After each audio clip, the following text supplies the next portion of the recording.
Hi, welcome to the Shelley Studio, and today I thought I would experiment on my jelly plate. I'd seen a video with someone that it looked like they were doing encaustic, but they were also using the jelly plate, and I don't know how they were doing that. It looked like really soft pastels, so I thought I would try this. That I'm using is the Portfolio series water-soluble oil pastels. I got it at a school supply store. I haven't really used them much, and I thought I would try it out. It does leave a little bit of an impression, so I decided to try. Now these other ones are Master's Touch neon oil pastels. They don't necessarily say water-soluble, and they were a lot harder. I couldn't get them to show up on there at all. So I just went back to the oil pastels and figured I would just make marks and then put those marks onto, it's a large piece of watercolor paper that I'm just kind of stamping it onto. And it's leaving marks on my jelly plate. And I wash it and it doesn't come off. But I figure it'll wear off eventually. Or it will just stay marked and it's fine. I've jelly printed on this since and haven't had any adverse effects from putting these oil pastels on there. Now the video I watched, I can't find it. I was going to try and find it to see if I could tell exactly what they used. That was me trying to warm up the wax. It didn't help. And I broke it. There you go. Anyways, I couldn't tell what they used, so I have no idea what they used. So I figured I would just play around and just cover this whole thing with color. And it's all pretty light and pastels, so it's going to need a lot more. It actually looks pretty cool in the end. And then, I chop it up for ATCs and make some ATCs. And right now I'm just wanting to cover the paper with something. And I guess I was in a brown and black mood. I don't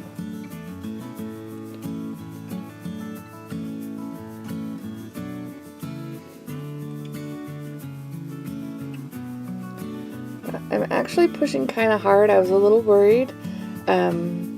See, I keep breaking things. But as long as I wasn't poking the jelly plate, it didn't hurt it at all.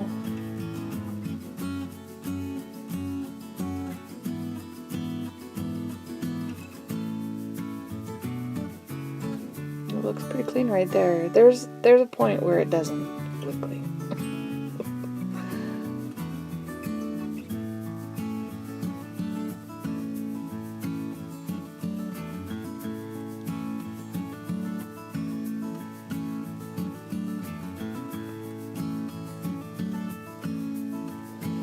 You can see how the wax makes those little ripples, the dragging marks on there, and they print just like that onto the paper, have those dragging sort of marks. Thought I'd put my fingerprints on there. I don't know if you even notice later. There we go.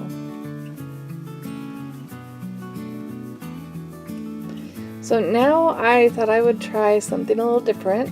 So I'm putting some matte medium on there, thinking the moisture would help those,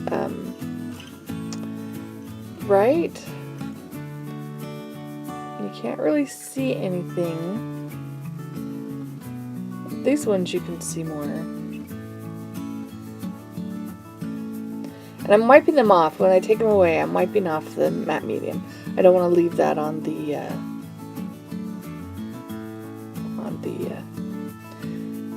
crayons.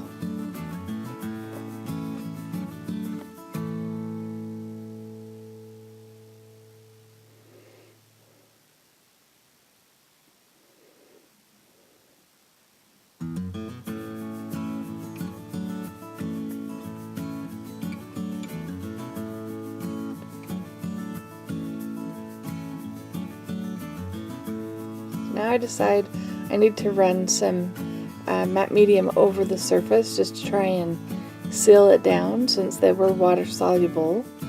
I have weird marks, but oh well. Okay.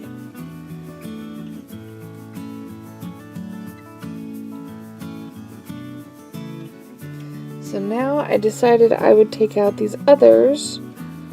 Oh, what are they? These are watercolor crayons that I got. Another one of my Hobby Lobby hauls. And I'm dipping them in water and then putting them on the plate.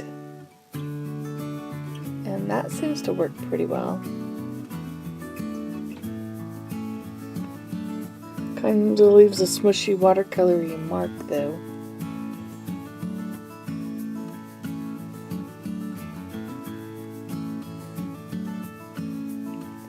Again, dipping them in water before. Oh, this is the part that sticks, I think. I'm trying to remember.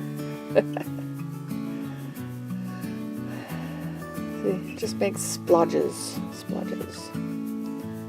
Yeah, that's the part that stays. It was the watercolor crayons. Anyway. Eventually, you don't see it, so it's all good.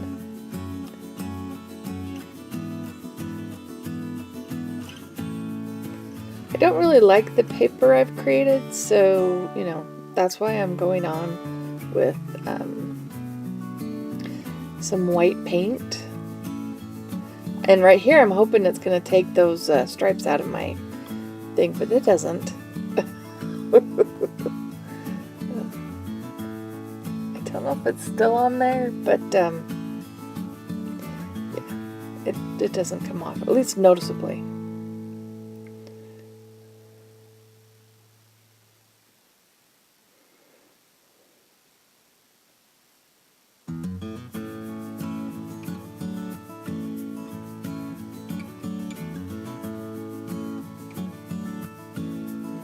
Keep trying, those gray spots are never going away. Now I figured I had to add a little neon to the page, and another clearance purchase is these paintbrush / texture tools, which are so much fun, but very cheap. First time I used it, the tool came off the brush. I had to glue it back on.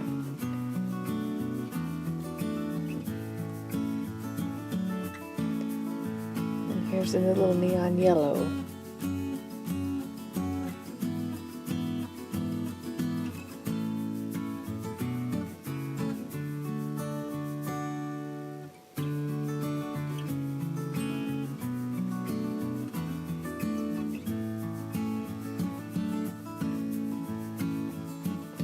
I don't think the page is getting any prettier, but a lot more's happening, I guess.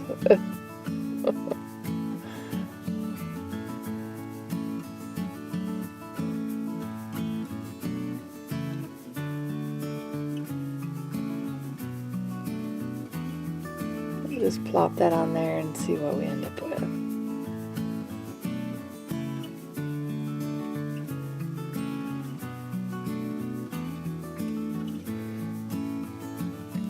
Oh yeah, and add orange. Why not have the whole rainbow?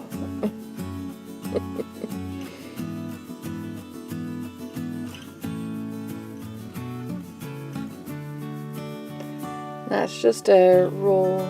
Circle is just a roll, a ribbon roll. Used to hold ribbon.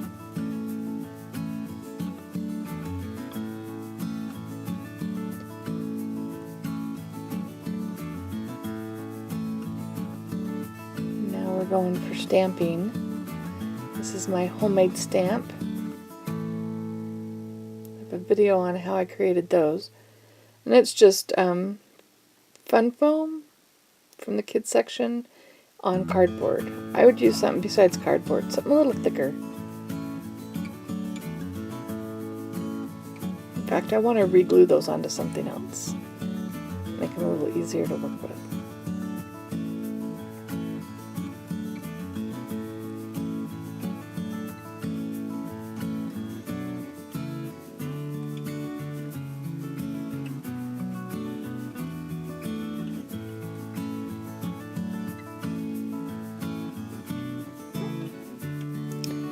just a paper tube.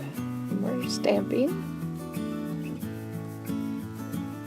And yeah, it's still a hot mess, so I'm taking some tissue paper that I have stamped with some random stamps. Some are homemade and some are, can't remember the company, the grunge stamps. But I stamped them a long time ago and they've just been hanging around, so I cut them all up and they're going on. This is use it up, I guess. And I'm still not liking the way it looks. This is why it gets cut down into ATCs. Well, that and it was getting busy from the beginning.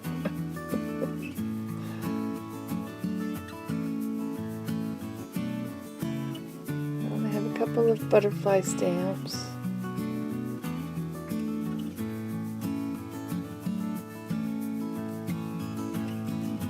Might as well add those on too.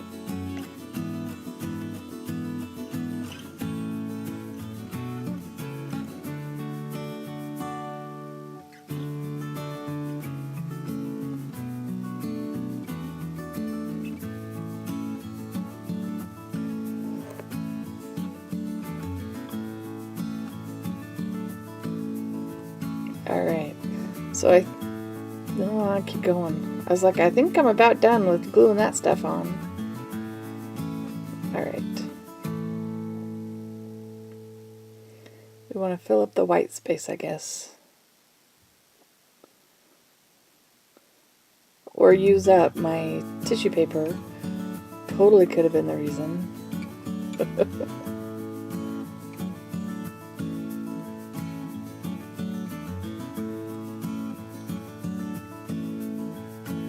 I can always make more of that. There we go. Wait, blue? Wait, I don't remember this. I guess I decided I didn't have any blue showing, so we gotta put some splatters on there. Alright, now I have cut them down into ATC size. See, they look so much better chopped up. See, aren't they pretty? It's amazing what cutting something up will do for it. Now I have my little birds that I'd made previously. I think I show a little bit of that in a video. And I also have some words. This is Gina B. Aaron's Designs words. It's a download you can get. And I've chopped them all up, put them in a little baggie. And we're going to make some ATCs. Where are all these ATCs? They've got to be around here somewhere. Anyway, I'll show you gluing one of them together, then maybe skip to the end so you can. I'm just outlining it so it stands out a little bit more.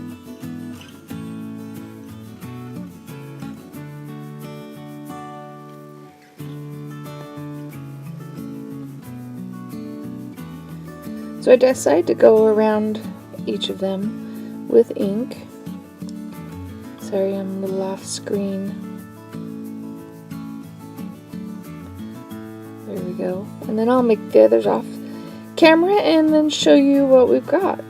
So here they all are. Bright and colorful and fun. So here's a couple of shots of the paper before I put the birds and stuff on it. And then here are a few of the photos of the birds, the finished ATCs. I hope you liked that. If you did like it, please hit like. Feel free to share if there's somebody you know that might want to see what they can create with the Gelli plate. And if you'd like to see more from me, please subscribe. Thanks for watching.